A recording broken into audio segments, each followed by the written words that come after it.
Example మీకు ఒకటి చెప్తాను. ఫండమెంటల్ రైట్స్ చదువుతున్నారు. ఫండమెంటల్ రైట్స్ సంబంధించి explain the 6 fundamental rights and are the fundamental rights unconditional or do they have any limitations?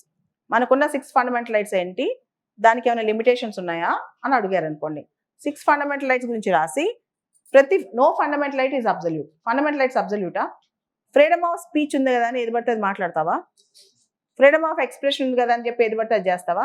Freedom of religion ఉంది కదా అని చెప్పి నువ్వు అందరినీ డిస్టర్బ్ చేస్తావా? అలా ఉండకూడదు అనమాట. So no fundamental right is absolute, there are restrictions. ఇలా ఎగ్జాంపుల్స్ ఇస్తూ వెళ్ళిపోవాలి. అలానే రీసెంట్గా మనం చూసాం, శబరిమల టెంపుల్లో అమ్మాయిలు కూడా అన్ని వయసులున్న ఫీమేల్స్ ఎంటర్ అవ్వచ్చు అని చెప్పి 2018లో young Indian lawyers association versus state of Kerala judgment వచ్చింది. So women of all ages can enter into Sabarimala temple. అన్ని వయసులున్న మహిళలు శబరిమలలోకి వెళ్ళొచ్చు అని చెప్పి చెప్పారనమాట. కానీ దాని మీద ఒక రివ్యూ పిటిషన్ పడింది. ఈ రోజు నుంచి హీరింగ్ స్టార్ట్ అవుతుంది.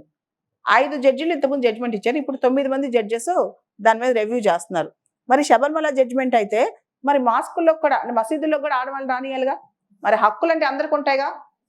ఇప్పుడు అదే అడుగుతున్నారు. మరి ఎందుకు మరి అలాంటప్పుడు మసీదులో కూడా అమ్మాయిలు పంపించవచ్చు కదా అని చెప్పి రివ్యూ పిటిషన్లో చాలా క్వశ్చన్స్ అడిగారు. అలానే పార్సీ ఉమెన్ వేరే మతం అబ్బాయిని పెళ్లి చేసుకుంటే ఆ మతాచారాలు సంబంధించిన టెంపుల్స్లోకి దానికి రానిరు. మరి ఎందుకు రానిరు అలాంటప్పుడు? మరి శబరిమల జడ్జిమెంట్ శబరిమల టెంపుల్ ఒక్కటేనా?